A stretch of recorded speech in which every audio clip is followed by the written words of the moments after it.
Friends, हम आज की क्लास शुरू करते हैं। जैसे कि हमारा नया टॉपिक है मार्ले-मिंटो एक्ट। मार्ले-मिंटो एक्ट होता क्या है? मार्ले-मिंटो दो बंदे थे जिन्होंने भारतीय शासन को बनाए रखने के लिए और यहाँ की क्रांतियों को रोकने के लिए एक्ट्स बनाए थे, रूल्स बनाए थे।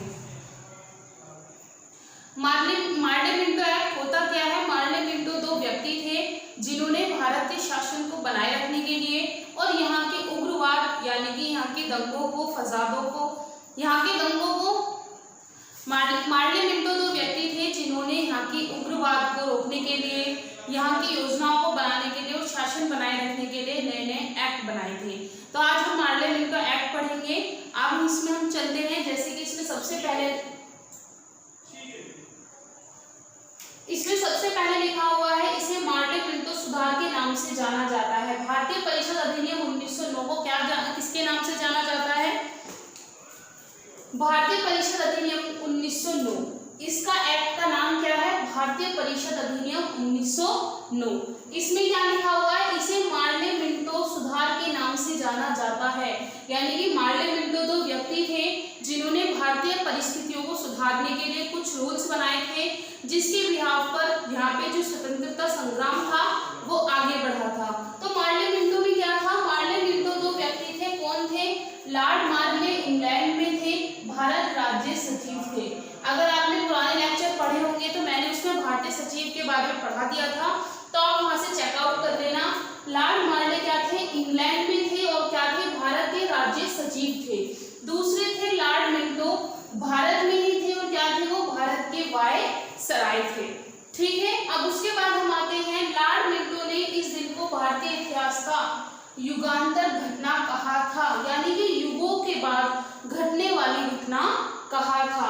तो मार्ले-मिंटो ने क्या कहा था? इसे भारतीय इतिहास का युगांतर घटना कहा था, यानी कि युगों बाद घटने वाली घटना कहा था। इसमें है मार्ले-मिंटो सुधार का लक्ष्य भारतीय परिषद अधिनियम 1892 के दोषों को दूर करने के लिए हुई थी।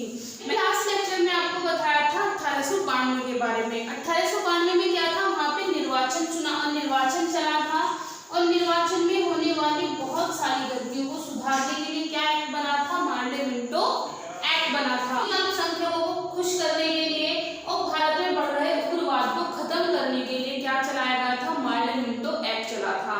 आपको पता है उस टाइम में बहुत बड़ा संग्राम चल रहा था, आंदोलन चल रहा था। मोस्टली क्या हो रही थी? हिंदू मुस्लिम हो रही थी।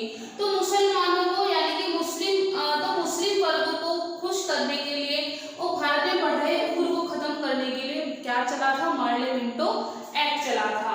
केंद्रीय परिषद में सदस्यों की संख्या 10 से 16 कर दी गई थी, यानी कि अब सेंटर में भी कितने लोग हो गए थे? 10 से 16 हो गए थे। अब इसके बाद आते हैं दोनों स्तर पर विधान परिषद की चर्चा कार्य की परिधि को बढ़ाया, यानी कि अब केंद्र के भी काम को क्या कर दिया गया था? बढ़ा दिया गया था। सबसे पहला प्रश्न पूछना और दूसरा बजट पर संकल्प करना, यानी कि अब वो बजट के बारे में कुछ संकल्प ले सकती थी कि हम लेते। उसमें दो काम और जोड़ दिए गए थे। सबसे पहला प्रश्न पूछना, आप किसी भी चीज को लेकर प्रश्न पूछ सकते हैं, बहस कर सकते हैं। दूसरा बजट पर संकल्प रखना, यानी कि आप बजट पास करा सकते हैं कि हमें कहाँ किस चीज की किस तरीके से जरूरत है। अब आता है पहली बार किसी भारतीय ने वायसराय और गवर्नर की कार्यपालिका परिषद के साथ एसोसिएशन बनाने का प्रावधान किया, यानी कि यहाँ पे सबसे पहले भारतीय का काम शुरू हुआ था क्या? कार्य परिषद के साथ एसोसिएशन बनाने का। यहाँ पे सबसे पहले विधि सदस्य कौन बने थे? भारत के सत्येंद्र प्रसाद सिन्हा बने थे। आपसे क्वेश्चन आए कि भारत के सबसे पहले विधिक सदस्य कौन थे? तो सत्येंद्र प्रसाद सिन्हा थे, जिन्होंने वायसराय और गवर्नर की कार्यपालिका परिषद के साथ एसोसिएशन किया था, काम किया था और ग्रुप बनाया था। दूसरा है भारत में प्रादेशिक चुनाव हेतु व्यावसायिक और सांप्रदायिक प्रतिनिधित्व प्रणाली को अपनाया, यानी कि यहाँ पे जब चुनाव हो रहे थे तो यहाँ पे व्यवसाय को अलग किया और सांप्रदायिक प्रतिनिधित्व को अलग किया। इनके लिए अलग अलग चुनाव हुए, अलग अलग इनके लिए काम हुए। प्रथम निर्वाचन के आधार पर मुस्लिम वर्ग के लिए मुस्लिम प्रतिनिधित्व का प्रावधान था, यानी कि जब यहाँ पे चुनाव चल रहे थे तो मुस्लिम वर्ग के लिए मुस्लिम प्रतिनिधित्व था और हिंदू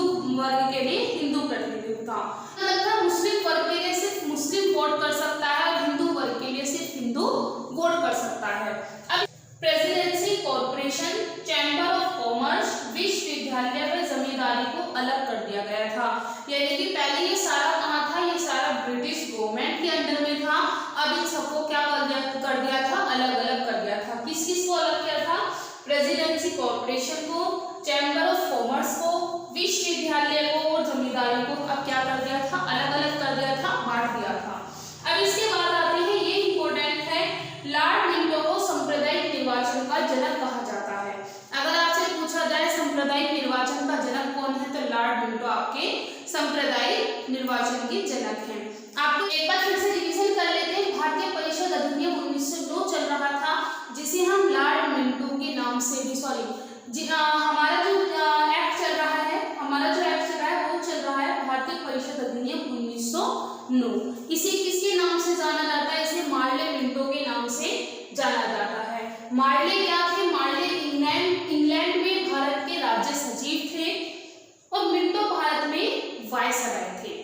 ठीक है, अब इसमें आते हैं, मार्ले मिंटो का सुधार का लक्ष्य, यानी कि यहाँ जो मार्ले मिंटो एक्ट बना था वो भारतीय परिषद अधिनियम 1992 में की गई गलतियों को दूर करने के लिए, दूसरा अल्पसंख्यकों को सुख देने के लिए और भारत में बढ़ रहे उग्रवाद को खत्म करने के लिए था।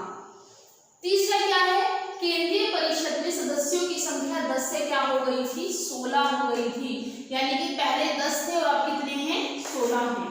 फिर उसके बाद है, विधान का कार्यभार बढ़ा गया था, इसमें वो प्रश्न पूछ सकता था और बजट के लिए संकल्प रख सकता था, यानी कि उसे अपने बजट के लिए चर्चा कर सकता था और प्रश्न पूछने का भी उसको अधिकार मिल गया था। पहली बार किसी भारतीय ने वायसराय गवर्नर के साथ एक एसोसिएशन बनाई, जिसमें उनको क्या बने थे? विधि सदस्य बने थे। आपसे पूछ लिया जाए कि विधि सदस्य में पहले भारतीय कौन थे, तो सत्येंद्र प्रसाद सिन्हा थे। अब उसके बाद आता है, भारत में प्रादेशिक चुनाव के लिए व्यावसायिक और सांप्रदायिक प्रतिनिधित्व प्रणाली को अपनाया, यानी कि व्यवसाय के लिए व्यवसाय में चुनाव होगा, सांप्रदायिक में सांप्रदायिक के लिए चुनाव होगा। इसी के साथ एक और एक्ट बनाया था कि मुस्लिम वर्ग के लिए सिर्फ मुसलमान ही अपना वोट दे सकते हैं और हिंदू वर्ग के लिए सिर्फ हिंदू ही अपना वोट दे सकते हैं। फिर उसके बाद आता है, लॉर्ड मिंटो को सांप्रदायिक निर्वाचन का जनक कहा जाता है। अगर आपसे क्वेश्चन कर दिया जाए कि लॉर्ड मिंटो को किसका जनक कहा जाता है, तो सांप्रदायिक निर्वाचन का। इस सांप्रदायिक निर्वाचन के जनक कौन है? तो लॉर्ड मिंटो हैं।